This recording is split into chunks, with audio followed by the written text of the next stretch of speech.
thank you all for coming here tonight. I really appreciate it. And as Bobby mentioned, I just want to thank Nevada Humanities for making this space still possible with the federal funding cuts and cuts to grants. So thank you, Nevada Humanities. In certain times like these events and being able to look at art inspires us to move forward and gives us hope. So I'm really appreciative for creating that space.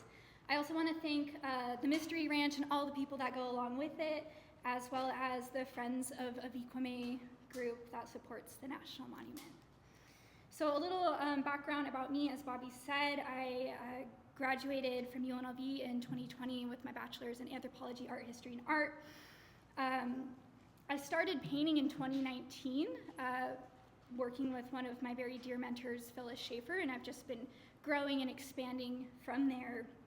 And over this past year, I've had a very particular focus on Avikwame National Monument. I've spent over, at this point, 50 days out in the monument. It's literally me going to work and then leaving for the weekend to spend time out there, coming back to work, going back out there. Jokingly called it the Canyon Ranch to Mystery Ranch pipeline, because I would just go to like Mystery Ranch and then back to my job, and then Mystery Ranch and then back to my job.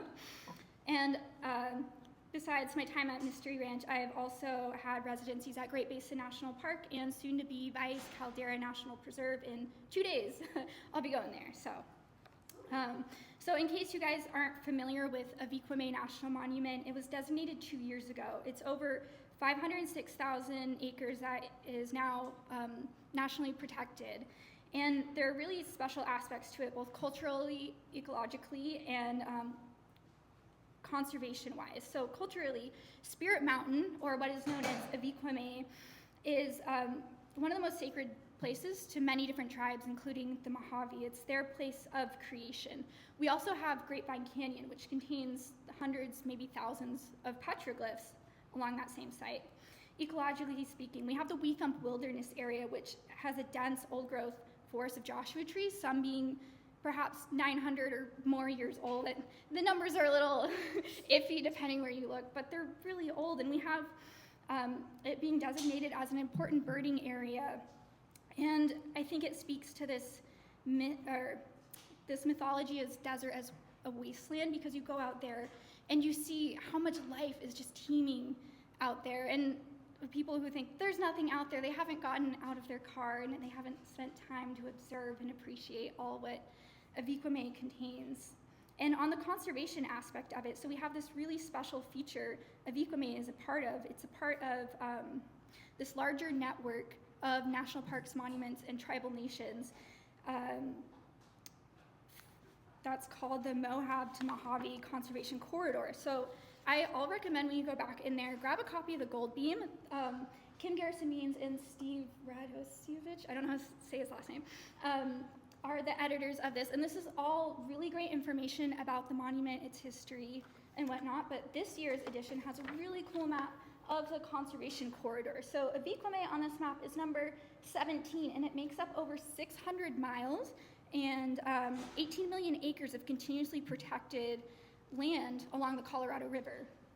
And as humans, we draw these imaginary lines that become borders and sometimes physical barriers, but to the plants and animals that use them, they don't see those lines. So it's really important to have that continuous protection for them, and Avikwame is part of it. And then at this point, you also may be wondering, what is Mystery Ranch? Where is it? Why is it a mystery? So Mystery Ranch is an art and ecology research station out on the National Monument. Kim Garrison Means runs it, and they have generously hosted me for the past year and a half or say, like on the weekends. And through this experience, I've gotten to meet so many wonderful, cool people that care about the desert, researchers. I've gotten to know a lot of the GBBO people, the Great Basin Bird Observatory. Okay, so this painting is titled Following the Western Tanager.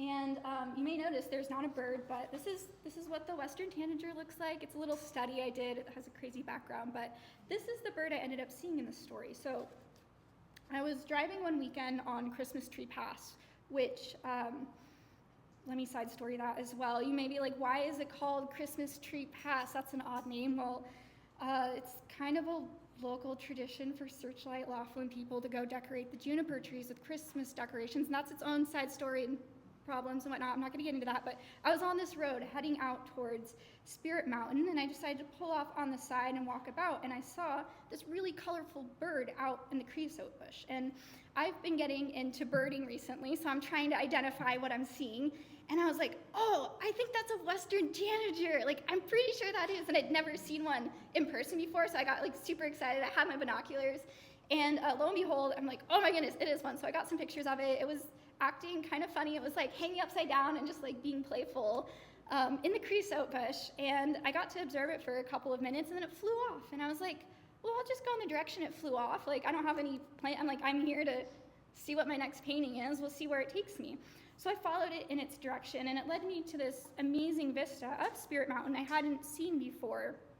And now at this point, you're thinking, why is it at night? Like, I wasn't out there at night. So bird migration has a lot to do with the nighttime sky.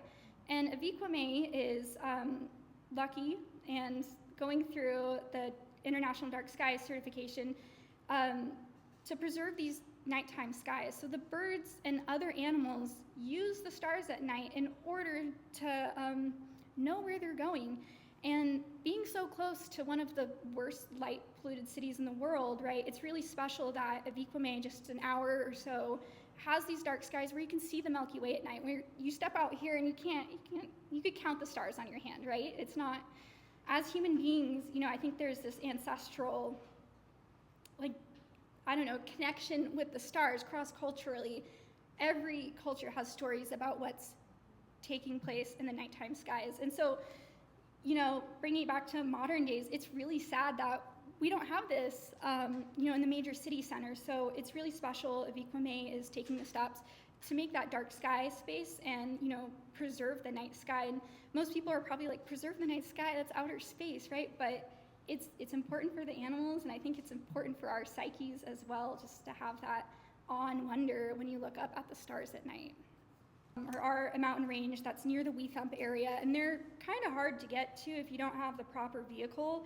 So I was lucky enough to tag along with some people at the BioBlitz a couple months ago. And in case you don't know, a BioBlitz is it's basically a gathering of citizens and scientists alike to observe as much as you can through this app called iNaturalist. And with iNaturalist, you take pictures, you can take sound recordings, it uploads the data of like where you were, the time, and then you can have someone who actually knows what they're looking at confirm that that's what you saw, and it adds to the database that can be used for actual scientific research. So I was out there with, it was like me and a bunch of botanists, which I also want to highlight too. Like, I'm not coming from a hard science background. Like, I am learning everything as I'm going. So these events are wonderful for getting the public and community engaged in this science and to care about the environment and the research happening.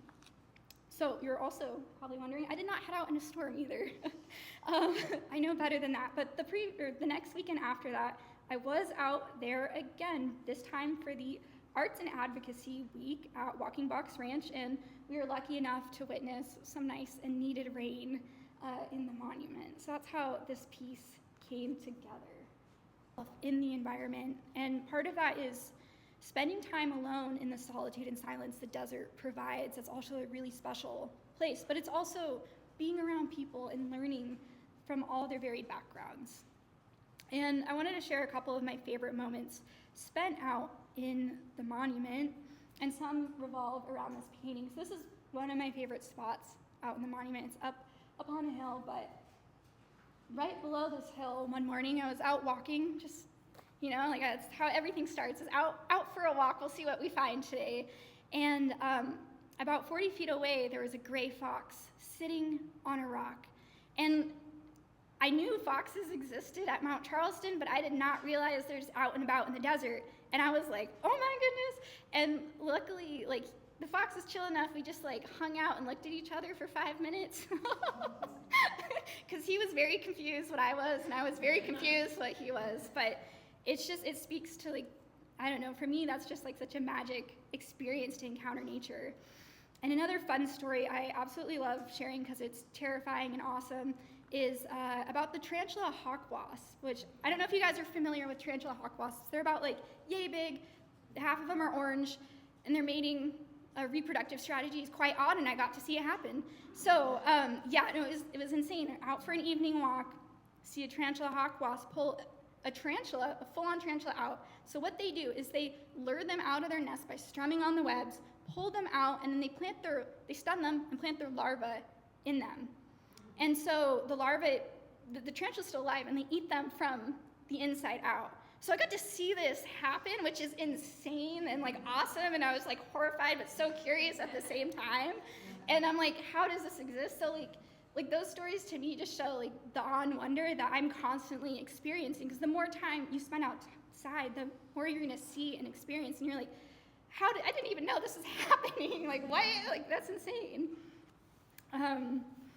And then just wrapping up the talk, like advocacy for the land is so important, and I think once you care about something, you're way more willing to protect it. And telling these stories of the land is even more relevant than ever, especially about the environment, and getting people connected and aware that these lands exist right outside of Vegas. Las Vegas Valley area has so many great public lands surrounding it, and Aviquame is just one of them, but it's really awesome. And I just want to finish up by saying, if you want or need any more information, the Gold Beam here is such a fantastic source of information. Also, the Friends of Aviquame website has all the information you could ever need about if you want to go out to the monument, spend a day, and enjoy and see what's out there. So thank you, guys.